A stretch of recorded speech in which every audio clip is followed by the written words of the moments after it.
आज का कोसली स्वाद रे दही फ्राए होइछि।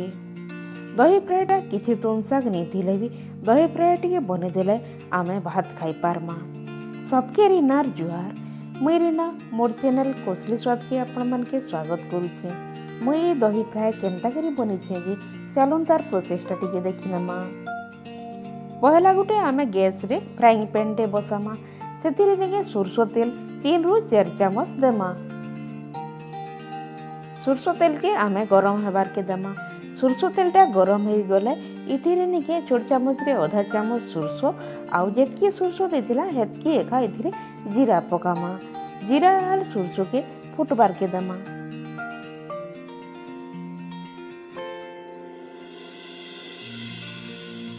देखो इहादे सरसो आर जीराटा फुटी गलान।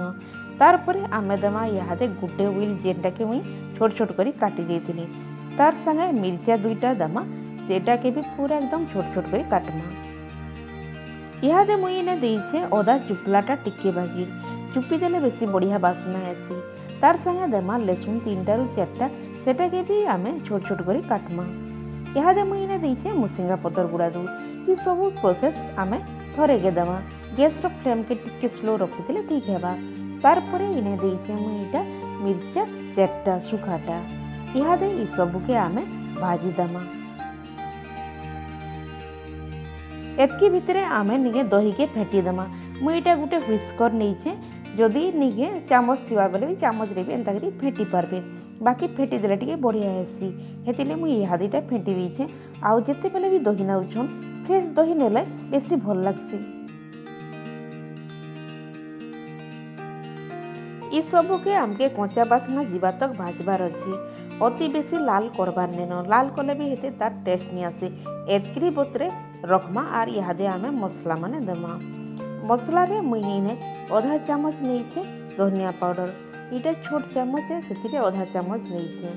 तार परे नैछे इटा जीरा पाउडर आधा चामच। सही सेम क्वांटिटी रे हल्दी भी मुई नैछे। खाली नून टिके ने जस्ट अधिका नैछे। ए गुटे चामच रे खा मुई सब मापी करी नैछे जेनटा के पूरा ठीक लागिछे। नून खाली टिके अधिका देइछे। तार परे देमा इने काश्मीरी रेड चिली पाउडर सही छोट चामच रे तार आधा चामच। इहादे ई सब के आमे स्लो फ्लेम रे गुटे रो 2 मिनिट भाजी देमा। देखो निहादे हमर ई सब मसलाटा भाजी हे गलानो। हाई फ्लेम रखला इटा पुड़ी जेसी। जस्ट गुटे मिनिट स्लो फ्लेम रे भाजबार लगी पड़सी। ई जगह रे चाहला गरम मसला भी दे पारबे आउ मेथी रो बासना पसंद करसन बेले भी इने दे पारबे। तार परे इहादे मुई निगे इटा दही देइछे। दही के रुकी करी इथिरे आमे गैस रो फ्लेम के बंद करी देई पारमा। आउ बाकी जदी स्लो थिले एंता चले पारछन बेले तो ठीक किछि खराब नहीं होई। आउ जदी रिस्क नेबाले नहीं चाहुछन बेले इटा के बंद कर देबे। थोड़े थोड़े दही भी फाटी जेसी गरम थिले। बाकी एंता स्लो फ्लेम रे चलौथिले न इटा नहीं फाटे। एंता करी बार बार आमके चलाबार के पड़बा। इटा नहीं जितेबेले तक बढ़िया कलर नहीं आसछि। मुई पूरा गैस रो फ्लेम के पूरा स्लो रे रखिछे। दहीटा के एतकरी बोतरे आमे रखमा।